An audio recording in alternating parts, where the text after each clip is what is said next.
আমি বিএনপি নেতৃবৃন্দকে বলতে চাই, আমাদের একজন সহকর্মী আপনাদের নেতার বিরুদ্ধে একটা কঠোর শব্দ প্রয়োগ করেছিল, আপনারা মব করেছেন।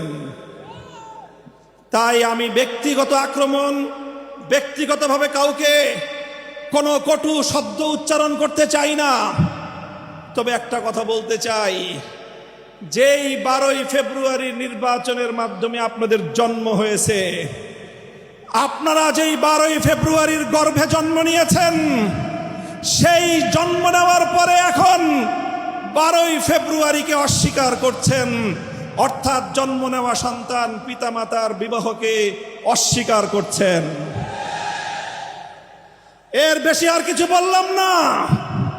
যদি আমাদেরকে বলতে বাধ্য করেন, আমরা এরপরে আর কোনো ব্যক্তির ব্যক্তিগত সম্মানের দিকে তাকিয়ে আমরা আমাদের মুখ বন্ধ রাখতে পারবো না।